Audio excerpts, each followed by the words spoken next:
Hey everybody, hope you all had a wonderful holiday. We are just about wrapping up 2025 and heading into the new year. I feel good about 2026.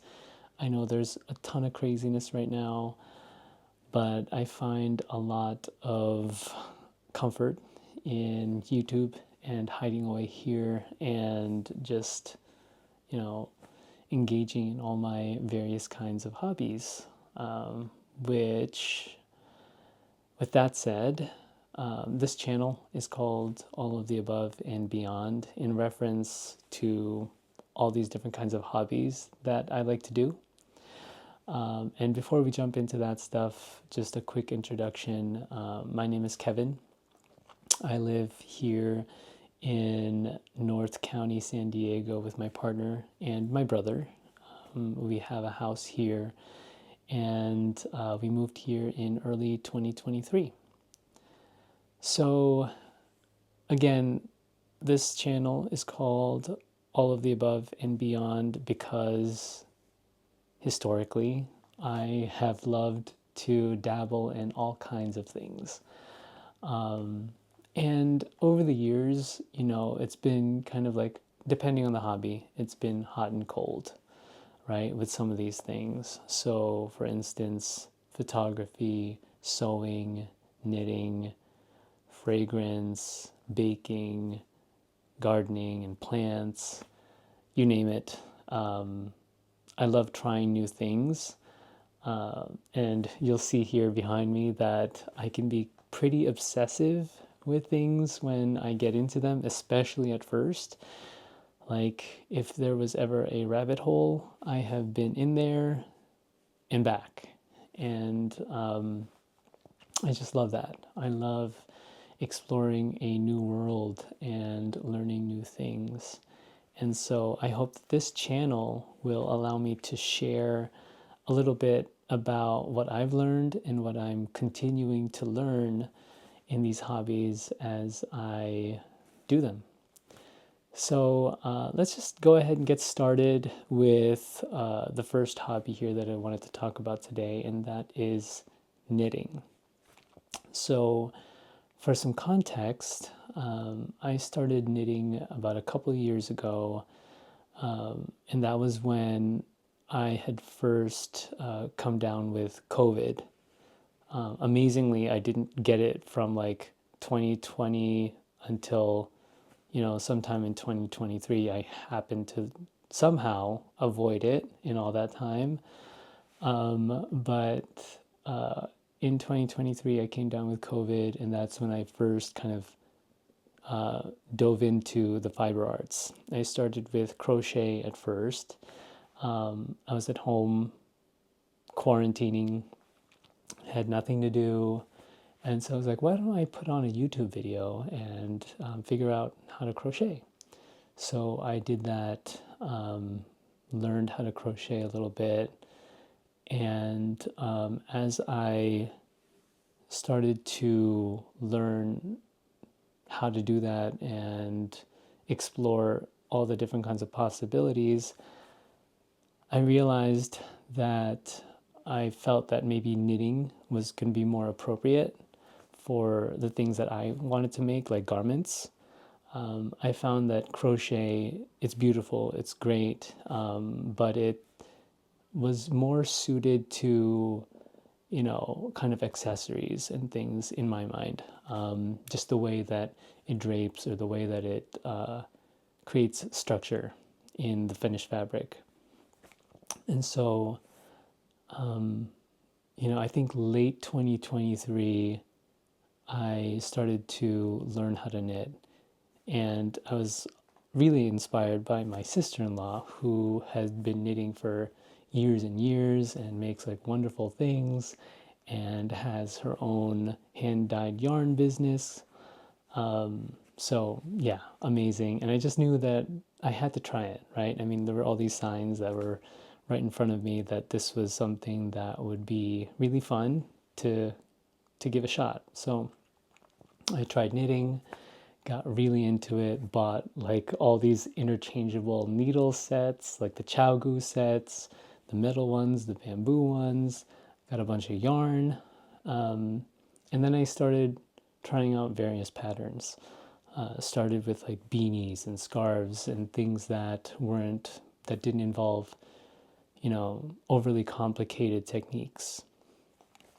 And from there, I started to try to make garments, right? And there was a point where I think I got a little overly ambitious, hit a bit of a roadblock, got a little frustrated and discouraged, and then put the needles down, right?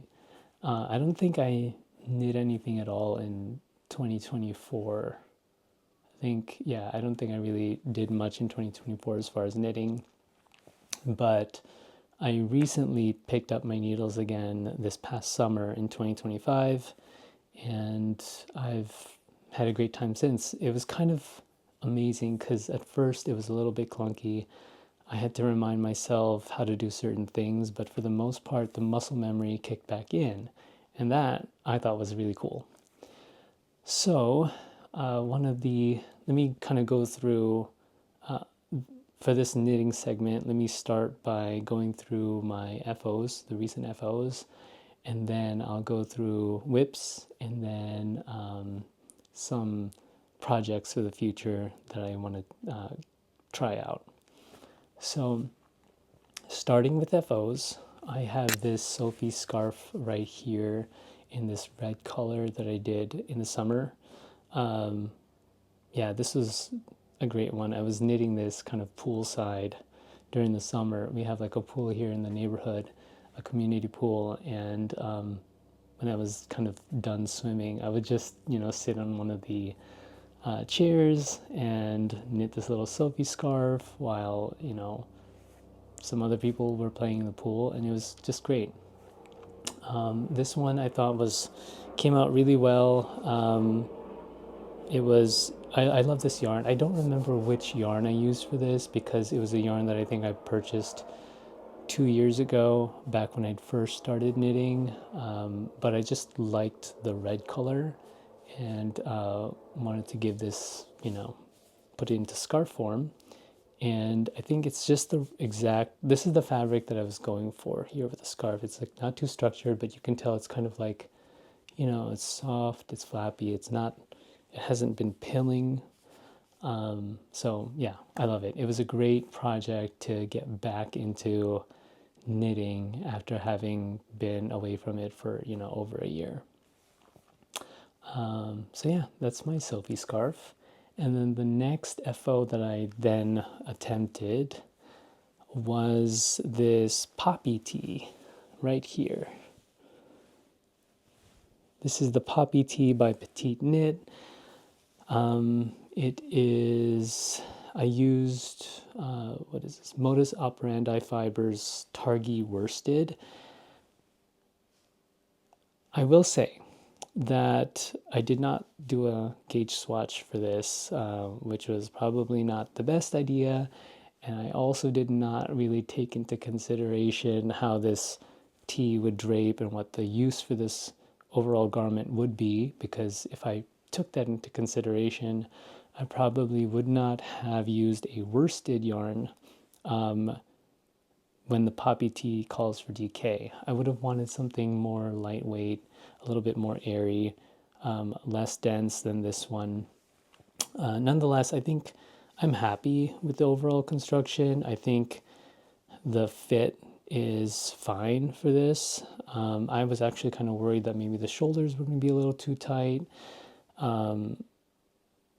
or maybe the sleeves would be a little too tight, but it wasn't. I followed this. This is a size medium. And the colorway, just to put that out there, is Citrine, which is kind of like a mustardy yellow color, which I really like. So when I was making this, it was pretty straightforward. I don't think there was really any part that truly stumped me, except maybe picking up stitches, because sometimes, when you haven't been knitting for a while and you come back into it, I'm like thinking, there's parts here where I'm thinking, which stitches exactly should I be picking up? because sometimes it's just not clear. Um, but I think this is the project that made me feel like, oh, I can actually do this and put together a garment. And it gave me the confidence I needed to keep going and doing other projects after this one. So I will say though that when I was knitting this, I got really impatient doing the body because, it's stockinette in the round for what felt like ages. Um, and I think you guys could probably relate if you knit that is the point of the project where things can start to get a little boring and you can get a little impatient. And that's how it felt for me when I was doing this one. Unfortunately, I succumbed to those feelings and did not knit enough in the body. So it's slightly shorter than what I would have wanted it to be, but it's wearable. I think I would just need to wear some like high-waisted pants or something to make this thing, to make it work. But overall, I'm really happy with the project. I think this wool is soft enough. It's like a tad itchy, but it's not too bad. It's nothing that I can't tolerate day to day. And I think maybe with a couple of washes, it'll soften even more. So this is great. I'm happy with it.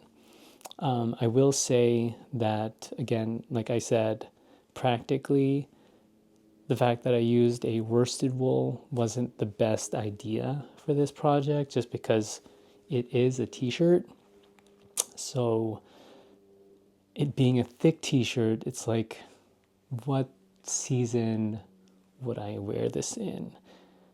It feels like it would be too heavy maybe in the summer and certainly not provide enough coverage in the winter. So I'm thinking this would be possibly restricted to the spring and the fall, but we'll see. And then my last FO here, the most recent one, is this Sugarloaf Shrug right here. This is supposed to be kind of like a poncho. And yeah, I used CaMaRose Snefnug yarn, which is a bulky yarn. And let me just see who created the pattern, because I want to be able to share that credit. Sugarloaf Shrug, checking Ravelry right now. It is created by Stone Stitches on Ravelry. And this Sugarloaf Shrug was inspired by a poncho that was available on toast.com. And let me see if that particular item is still available. On toast.com, yeah, on toast.com they have it as they call it an alpaca knitted poncho, and they're selling it for $325 US. And so I'm glad I was able to, knit this one for much less than $325. And it only took me about a week. This is, again, Snefnug in the colorway Bordeaux. It features a rolled hem at the top. It has some ribbing at the bottom here, but I just love it. You put it on and it just gives you some warmth and warmth in your upper body. And this fabric it's a blown yarn, so it just feels so soft and so light and so airy. And yeah, I just love this thing. It's easy to just throw on around the house if you want something to just cover you up on a chilly day. And then So that covers my recent FOs. I will talk now about current whips. And that really should be singular because I only have one work in progress at the moment. I used to, when I first started, had a bunch of whips. Like I would cast on right after, like let's say I was starting a sweater, and get through the neckband, maybe start the yoke or whatever, and maybe even split for sleeves. And then I'm thinking, oh God, the body's going to take me forever. Let me cast something on that is, fun and novel and exciting.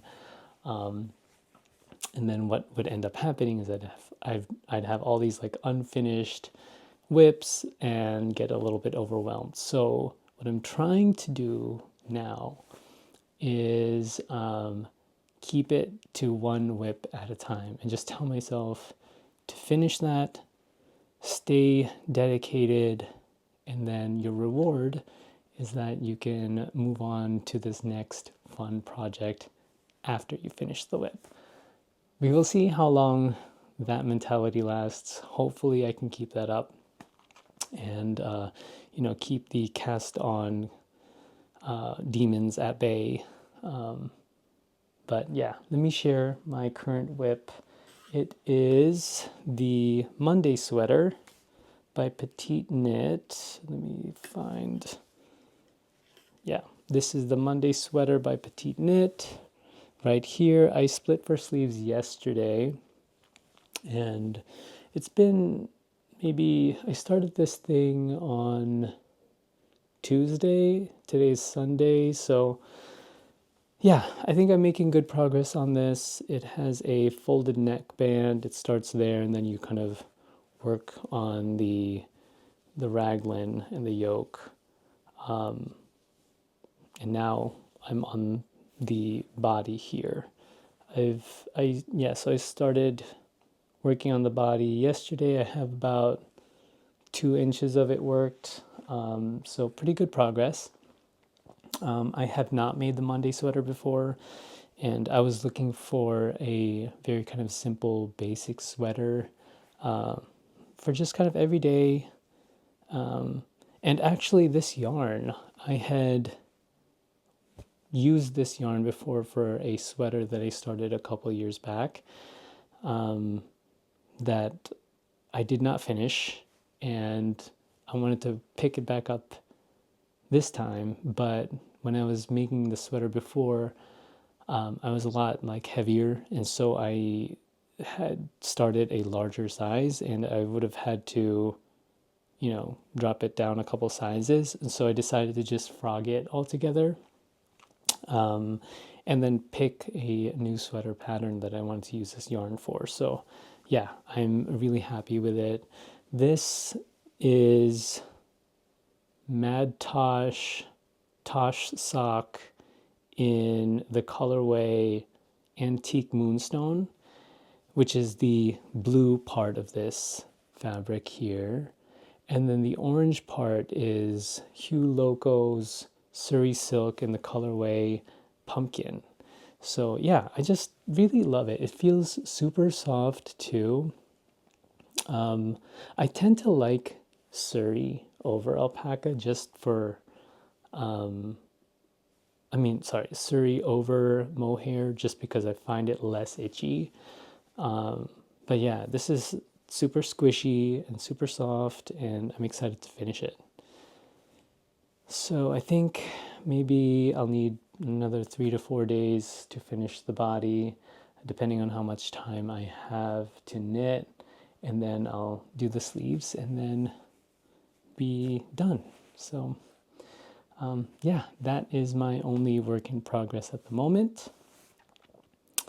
And then after I finish this Monday sweater, what I want to do next, I have a couple of projects in the queue, starting with the Hannah V-neck, also by PetiteKnit. I just really appreciate PetiteKnit because her patterns, when I first started, were for me very easy to follow, and it was easy also to find videos on YouTube of like people's kind of like knitting her patterns and helping me get through certain steps that were maybe a little bit more challenging.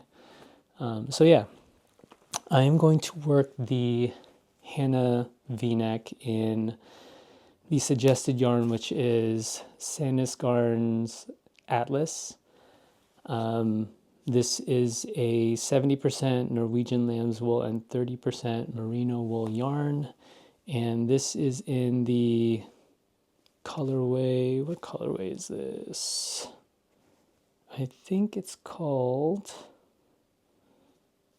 I believe it's called Provence, if I remember it correctly. But anyway, it is a beautiful kind of like bright blue color, and I think this will be perfect for kind of like late winter, early spring, or even just now, really. Like, I want some color in the dead of winter, which here in Southern California doesn't get too crazy, but still, on days where it can be maybe gloomy or rainy and cold, this kind of pop of color can really be the energy boost that I could be looking for. It's just one of those happy colors, and yeah, I'm excited to knit this one up.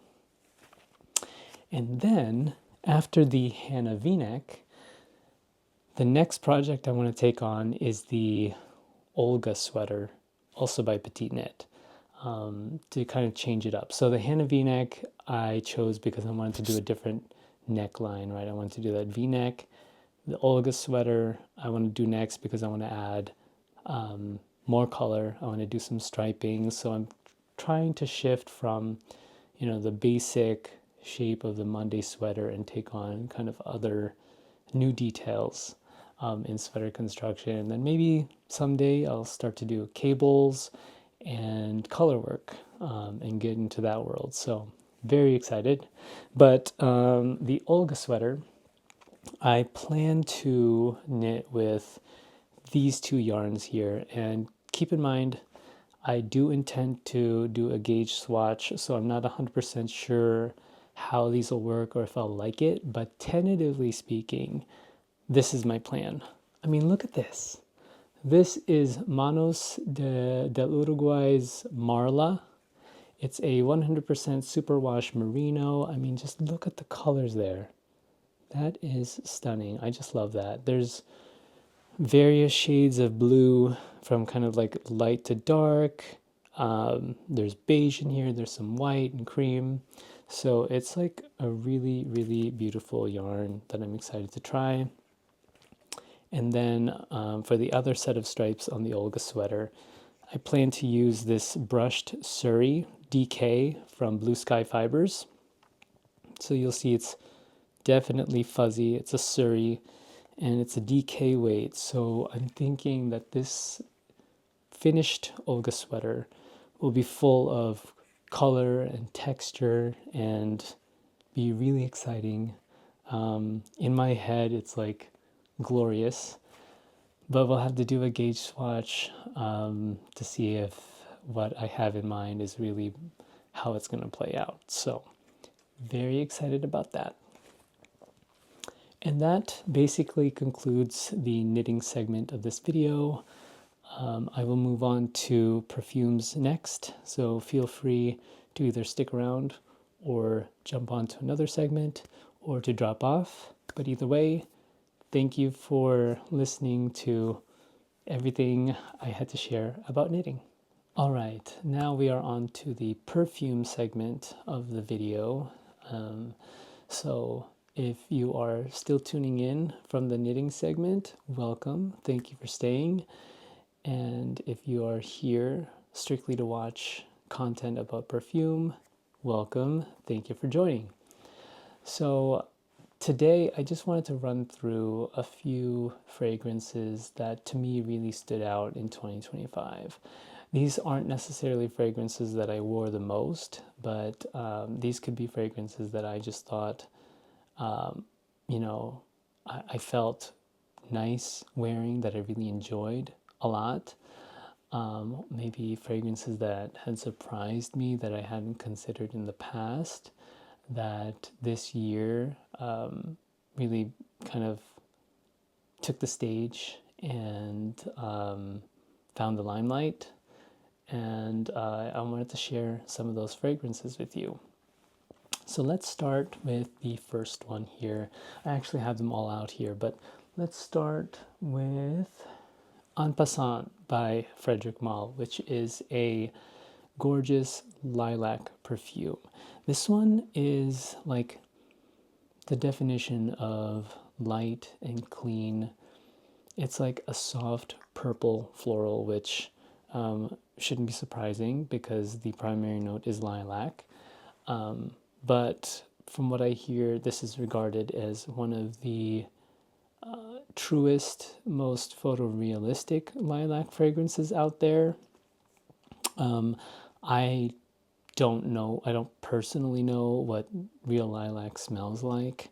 So I'll have to verify that for myself. But I just know that this is truly awesome. If you're looking for a not very floral, something that feels like, you know, out of the shower clean, but has a little bit more, you know, of a purple tinge and doesn't feel like it's boring and strictly just white musk, which tends to be common these days, then I would recommend this one. This is this feels like this is just super clean, but like airy and very beautiful and very easy to wear. I think you can wear this for any occasion.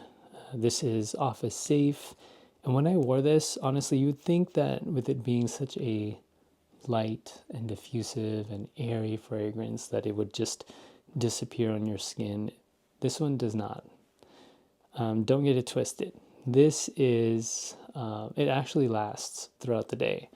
I will get wafts of it every so often. And that's how I tend to like to wear perfume, right? Like I don't need to be smelling it every second of the day, and I don't need to be projecting it on everybody every second of the day. I want it to just be around so that when I'm, you know, in the middle of something and I catch a whiff of it, I'm like, oh yeah, I'm wearing that perfume and it smells amazing. And those are the moments that just kind of like reinvigorate me during the day. And that's how I enjoy perfume. So that's En Passant by Frederic Malle. The next one is something that's a little bit colder, a little bit drier, and that is Cendre by Naomi Goodsir.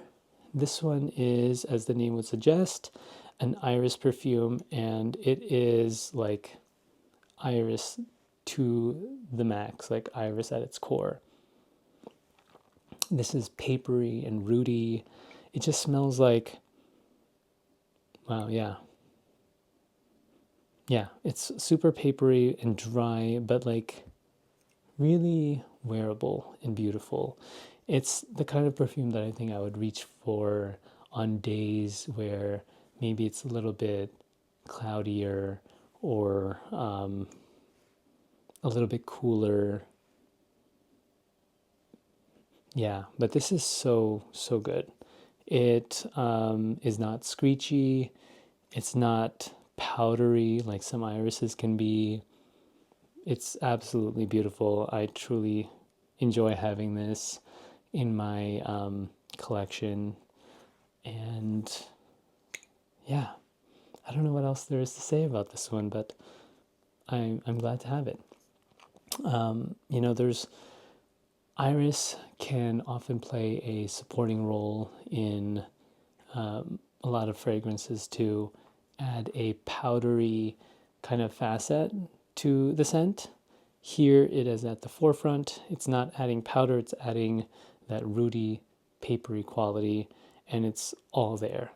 I would say that I would compare this to something like Serge Lutens' Iris Silver Mist. It's clearly taken inspiration from that one. It's very close, but definitely has its own thing happening here, and I love it. All right, next one on the list here is Carine by Carine Roitfeld. I think I've seen this one quite a bit this year on social media, online. It's a really good fragrance. It's like spicy, peppery. It's got patchouli in it. It's floral.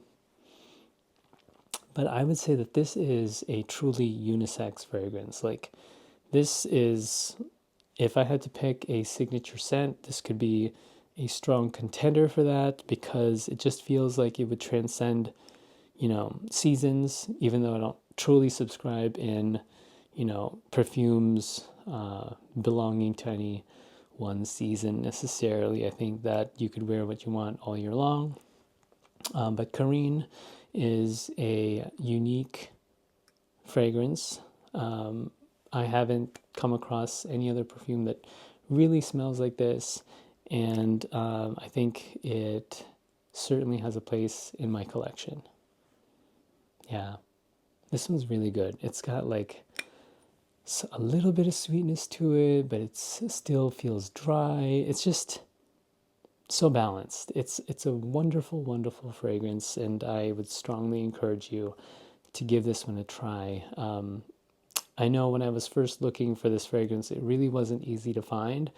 I bought this one through Lucky Scent. I'm not sure if there are any other retailers now. Maybe there are, but at the time I couldn't seem to find it anywhere else. So check out Lucky Scent. I'm sure they have samples as well, so maybe start there and see if you like it.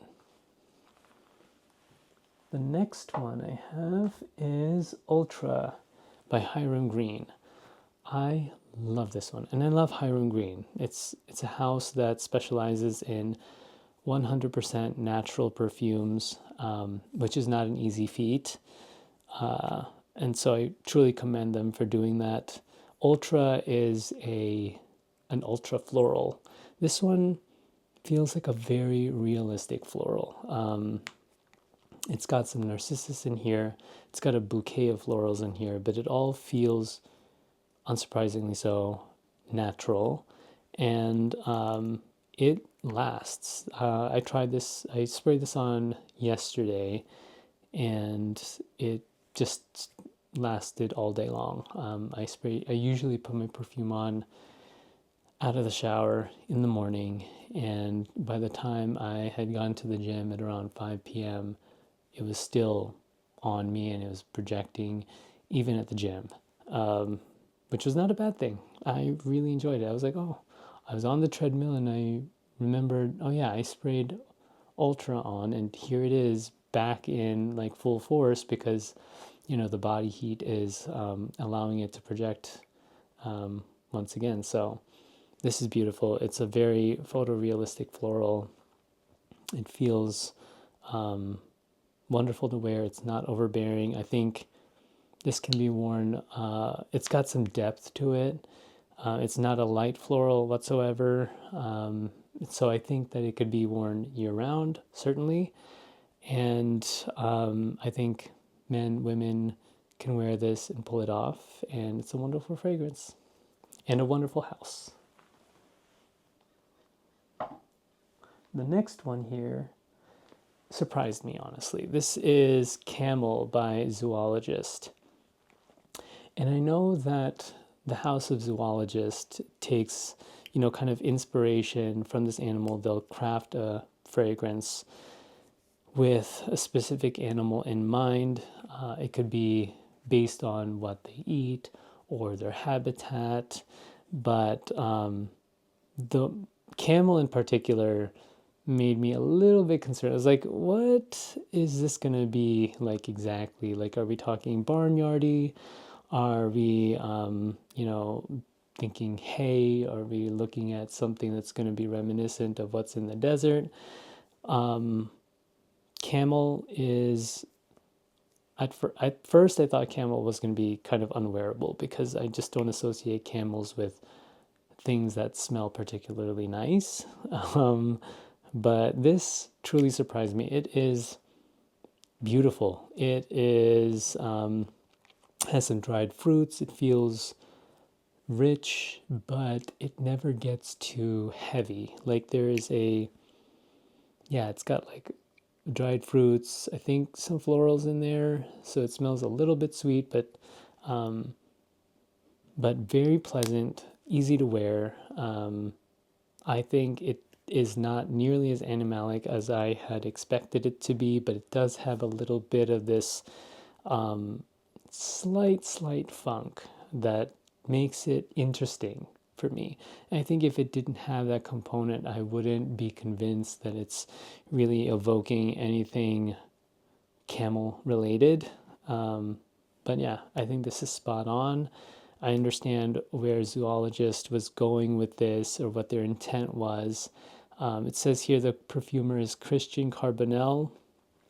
Great job on this one. Yeah, this is spectacular. This happens to also be one of the new Zoologist bottles. They kind of changed up their bottles. They used to be a different shape entirely before. I never had a Zoologist perfume before Camel, so I can't really say anything about which kind of bottle is better, but I will say that I do like the new bottles. I have no problem with this. The magnetic cap is very strong. It feels solid, well made. I actually really like this stand part at the bottom because it adds a little bit of an ergonomic, component here. It makes it easy to hold and makes it easy to store as well. And then, last but not least, I of course have to include a very strong patchouli fragrance in here because it's December. It's one of the colder months of the year, and this is typically when I reach for something that's heavy and earthy and very patchouli heavy. So I lean into that. This is Louis by Mazzolari. This is a really good patchouli. In a world where we have so many patchouli fragrances, sometimes I think, do we really need another one that smells like, chocolate and earth and all that, kind of typical patchouli. But Mazzolari, it has a very, I think where it shines is the dry down. It doesn't feel particularly heavy or too sweet like some patchoulis can be. I think when you first spray this on, it's like, oh yeah, it's a patchouli, nothing special. But as it dries down, that's when it really comes to its own, right? It feels a little bit more airy. The patchouli becomes lighter, but in a good way. And some of the other facets of this, some of the other notes start to come through and give this one more dimension. And so I really enjoyed it. I would 100% encourage you to sample this one on skin. I don't think spraying it on a tester really does it justice. So again, yeah, give this a shot if you're looking for another patchouli fragrance. If you're in the market for a patchouli fragrance, this is Louis by Mazzolari. And that concludes my short perfume showcase. There are tons more perfumes in my collection that I could have included here, but this video would be way too long if I did that, so I just looked at my collection and picked a few. I will include other perfumes in subsequent videos. If there is a specific theme, if there's a note, if there's a specific perfumer, let me know. I'll dig through my collection. I'll dig through my sample box here. This is my sample box. I have it labeled and alphabetized by house. So yeah, I have a lot of samples. If you want my thoughts on any perfumes, there's a good chance I probably have a sample of it. And if not, I would love to actually go get a sample. So let me know. Until next time, this concludes my perfume segment. If you want to stick around to the gardening segment, please feel free to do so. Otherwise, feel free to drop. But thank you for tuning in. All right, so I am going to be starting the gardening segment of this video. If you just watched the perfume segment and don't want to continue on, feel free to drop. We are going to be talking about some vegetables today in my raised bed garden. For context, I live here in North County, San Diego. This is Zone 10A. I have 8 raised beds in my garden, and right now, we had a recent bout of rain, which is wonderful. It's a rare occurrence here in Southern California, and this year it felt like it was a little bit earlier. It happened kind of just before Thanksgiving. We had some heavy rain. And then we recently had another set of rain here just before Christmas. So it's been great for the garden. Recently, and when I say recently, early November, I sowed seeds in the raised beds. So I just want to share what I'm planting and how they're doing since early November. So the first plant that I kind of want to talk about here are the mini Napa cabbage. They look like they're doing really well. I'm not sure how long until I'll be able to harvest these guys, but fingers crossed. I haven't seen much pest involvement so far. I hear that with cabbage, a lot of times we can see earwigs and they can kind of hide in the ruffles of the leaves. I inspected them today and there didn't seem to be any signs of that, thankfully. And keep in mind, as we go through these are supposed to be cool weather crops that should be okay to grow, or actually would prefer to grow this time of year. And being that we're in Zone 10A, we are lucky to be able to sow seeds and to kind of start seeds this time of year, because we hardly get much frost here at all. So that gives us a chance to plant all year round. So yeah, that is the Napa cabbage since early November, going strong. The next one is this celery. This is Chinese white celery. I honestly thought that these would do better. I had planted some celery, not from seed though, I had some starts, and they did really well a couple of years ago when we first moved into this house. And so I was thinking that if I planted the seeds that they would respond really well and grow really well, but they've struggled a little bit. As you can see, the sprouts came in kind of late and they're just not really robust at the moment. And I'm not sure if that's what I'm supposed to be expecting or if I'm doing something a little bit wrong. I did sprinkle organic fertilizer, I don't know, about 3 weeks ago in these beds. So they have nutrients and fertilizer. That shouldn't be the issue. I'm thinking maybe it was just a lack of water. I was being really stingy with the water since we had the heavy rains. I think I was overestimating just how much water was sitting in these beds, and being that they were seeds, they probably needed a little bit more water on the surface to really root and take hold here. So yeah, we'll see. At least they look okay, and I'll just continue to track their progress as the weeks go by and keep you updated. The next one we have is this spinach. I actually have 2 types of spinach planted. One is the mountain spinach, which should be bigger, just like these leaves right now. They look really good. I think these are probably ready. I could make salad or, harvest these and add them to anything, right? So I should do that. They look perfect. The other one are these colibri spinach, which are supposed to be smaller. I believe colibri means hummingbird in Spanish, but correct me if I'm wrong. And I think that is in reference to their smaller stature. But this colibri spinach is a little bit hardier. It feels tougher, kind of like kale.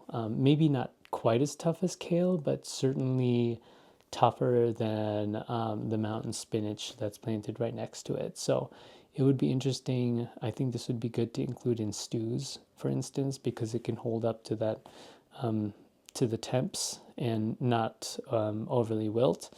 But that is TBD. I have to harvest those and give them a try. And then the next one here I actually planted a few carrots and 3 different kinds. I don't have a picture of one of them because really they didn't sprout well at all. The one that sprouted the most here was the new Kuroda carrot, which is a Japanese variety. There seem to be some sprouts here, and there's some plants growing here, which is great. I'm excited to try those. And then we also have the purple dragon variety, which, there are actually a few sprouts in there. It's like, I don't know, like maybe 3 or 4. So at least we'll be able to try them as long as I continue to tend to these. But overall, the carrots didn't respond too well. I'm not sure what I did wrong, but that is one that I will have to troubleshoot for next season. And then this next photo is the onion bed. So here I had 3 different kinds of onions and a section of leeks. None of these truly took off. Unfortunately, I was really looking forward to the Walla Walla onions because I always hear that they're a really good variety to grow. And these are all supposed to be short day onions, which is optimal for Southern California. So again, this is just like the carrots. I'll have to troubleshoot this and figure out what to do differently next time to make this more successful. And then I also have this variety of fennel called Florence. When this kind of sprouted kind of late, surprisingly, and I thought they were all duds, but now I'm noticing that every single plot of seeds here, I planted 16 and they all germinated and they're all growing. So I don't know, maybe it just took a little bit longer for these to really take off, but they seem to be doing well, and I'm excited to have some fennel because it's one of my absolute favorite vegetables to eat. And then I also have some kohlrabi here. This particular variety is called Delicacy White. I've only had kohlrabi once before. It's not a very common vegetable in grocery stores, but it is surprisingly really good. I think it's really underrated as a crop. It can be roasted and it has a sweetness to it. It's a really good one. So once I harvest this, I'll come back on the channel. Maybe I'll do a little bit of a cooking segment for some of these crops that I harvest. I think that would be really fun. That way you can see how things go from garden to kitchen. And then we also have some parsley growing. I have 2 different kinds of parsley. One is kind of your more recognizable parsley. This is Giant of Italy. This is a flat leaf Italian parsley that is very commonly used in Italian cooking. And then the other one is a Japanese parsley called Mitsuba. And I've never had this before. I've never grown this before, but it really intrigued me. And so it seems like they're growing, and I think it's just a matter of time before they'll maybe take off, but they seem to be doing well. I think by the looks of it, I might have to do some thinning of these seedlings just because there might be some overcrowding, but they're looking good. I'm excited to see what these will taste like, if it's anything like Italian parsley. I will report back. And then we have some chives. I forgot to mention this is the herb bed here that we're looking at currently. So we have chives here. These are Chinese chives. I thought these chives were going to be duds, just like the onions were. But they're growing. They're doing well. I think they're starting to take off. They're really liking the rain. And so I think that's why I feel like watering was the issue this season. I just was very stingy with the water. And I noticed that after this recent bout of rain that we had, that these plants really responded positively. And so I feel like I just need to keep up with the irrigation to make sure that they're properly watered and established before I, let off the pedal there on water. And then next we have dill, which is one of my favorite herbs because I love to do pickles, especially in the summer when I grow cucumber. Dill is also really great for sauces and salads. And so I have a lot of dill here. I think a lot more than I would need. And I'm thinking maybe I can do I can kind of blend it with some butter and then freeze it so that I can use it year round. Dill butter would be great with seafood. So it'd be nice to just have in the freezer and keep stocked and on hand and ready to go. And then we have some cilantro in this herb bed as well. This is the slow bolt cilantro. They are doing really well. They're growing really great. They're I could probably harvest some of these now. They're liking the cooler weather, clearly. They were one of the first ones to sprout in this bed, so very easy. Highly recommended if you like cilantro and you don't have that gene that makes it taste soapy. I fortunately do not have that, so I enjoy a lot of cilantro. I use it for a lot of, as a garnish for a lot of dishes like Mexican cuisine or in Asian cuisine. It's very widely used. So, excited to have that. And then, last but not least, we have our radish bed. And the first variety that we're growing here is called Chinese red meat, which is a beautiful variety. It's like kind of like white and green on the outside, but then the flesh on the inside is red, and so it's like a really pretty radish.